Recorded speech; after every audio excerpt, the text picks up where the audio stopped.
Olá pessoal, resolvi fazer uma videoaula, na verdade, sobre os analisadores ascendentes, para ajudar um pouco na disciplina. Então vamos lá, vou mostrar como é que vamos construir um analisador SLR, que é o que é esperado para essa disciplina.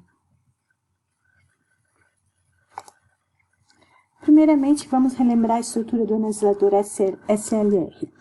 O analisador SLR, ele trabalha com um algoritmo, então, que a gente vai ver no final, que eu já passei para vocês em aula. Ele usa a estrutura da pilha para armazenar os estados para o qual ele passa, valendo então a entrada, e trabalha com duas tabelas, a tabela de ação e a tabela GoTo, para gerar a saída. Essa videoaula vai focar em como construir a tabela ação e a tabela GoTo. O algoritmo é bem simples, vocês vão ver como ele é feito, e ele é muito parecido com o analisador preditivo que a gente já estudou, mas o analisador ascendente, como eu já falei, ele faz o processo de redução em vez do processo de derivação, e ele simula uma derivação mais à direita. Então, ele tem essas diferenças lá para o analisador preditivo.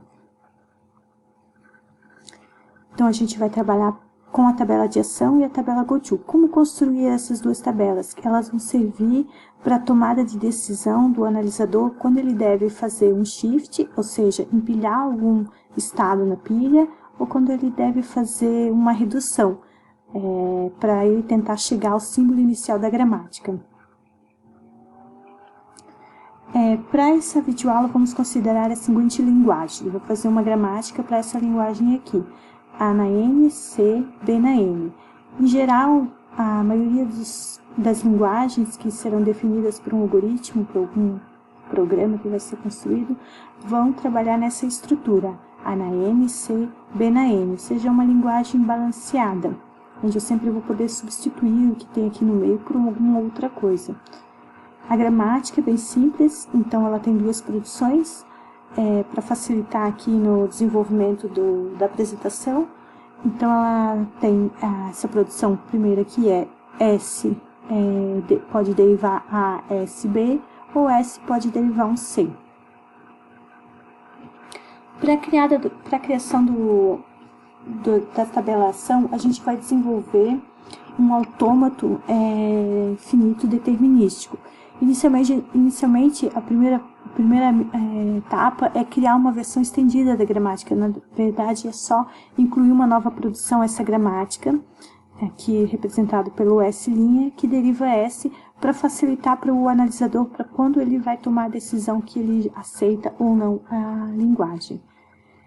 Então, essa produção ela é simplesmente para isso, só para facilitar para o momento de ele saber quando ele tem que aceitar ou não. E aí, com essa versão da gramática estendida, que a gente vai criar o nosso autômato, que vai nos guiar para a tomada de decisão de quando o analisador deve fazer a redução ou ele deve empilhar. Como é que é criado esse autômato? Bom, primeiro a gente cria um autômato finito não determinístico, que eu vou mostrar aqui, depois a gente converte ele para um determinístico, né? E para fazer isso, a gente vai primeiro identificar os itens dos autômatos LR. O que é isso? Os itens dos autômatos são, na verdade, as produções da nossa gramática com um ponto em algum lugar. Então, aqui, por exemplo, para essa produção aqui, S deriva A, S, B, eu tenho esse conjunto de itens aqui. O S, A, S, B com um ponto no início, depois movendo o ponto uma casa, depois próxima casa e no final o ponto lá no final, no último elemento. Esse momento aqui, nessa posição aqui, é quando o analisador vai fazer a redução. Então, quando o ponto aparece no final da produção, é o momento dele fazer a redução. Quando o ponto aparece intermediário, né, em outra posição, ele vai fazer um shift, ou seja, ele vai transferir aquele estado para a pilha.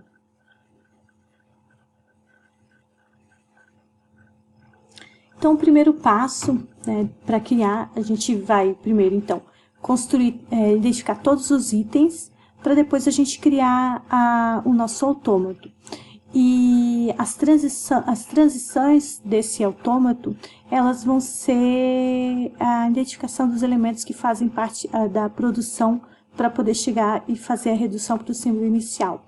Então, por exemplo, para eu sair desse item aqui, S.A, para eu ir para o SA ponto, eu tenho que ver algum A na minha entrada, né?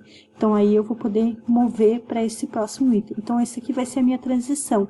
Então, meu elemento de transição é o A, que vai me mover para o próximo item e assim por diante. Então, eu começo aqui, o primeiro item do meu autômato vai ser aquela versão estendida da gramática. Então, S é apóstrofo, né, que deriva um S ponto. Então, esse aqui vai ser o estado inicial do meu autômato, estado 0.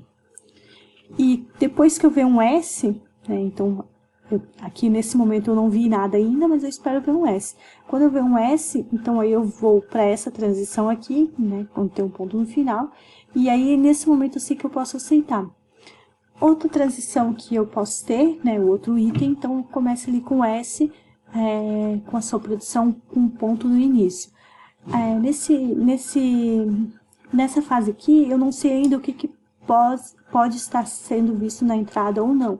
Então, nesse momento aqui, essas transições, elas feitas com epsilon, né, então são transições espontâneas, que eu vou tomar a decisão de qual da transição que eu vou fazer no momento que eu ver a entrada. Então, eu vou primeiro precisar derivar um S, para depois eu poder chegar nesse momento e decidir que eu finalizei e tenho o meu S apóstrofo e posso aceitar a minha linguagem. Então, em algum momento eu tenho que vir por esse caminho aqui, para eu primeiro ver um A, um S, um B, para depois fazer a redução para o S, para daí sim eu seguir por esse caminho aqui e aceitar a minha linguagem. Então, quando eu estou nesse início aqui, nesse estado 0, eu ainda não sei o que eu posso ver, por isso que eu tenho esse caminho aqui pelo epsilon, né, com essa transição espontânea.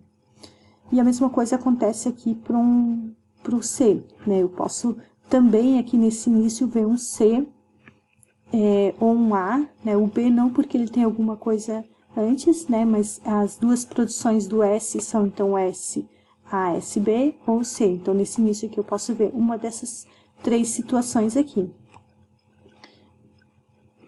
Aqui o C, né, essa mais simples, depois que eu ver o C, então eu vou poder fazer a derivação, a redução para um S. Então, aqui já é o final dessa produção. E aqui, continuando essa produção, eu posso ver então um A e mover o meu ponto aqui, né, para o próximo item. E agora eu tenho que ver um S.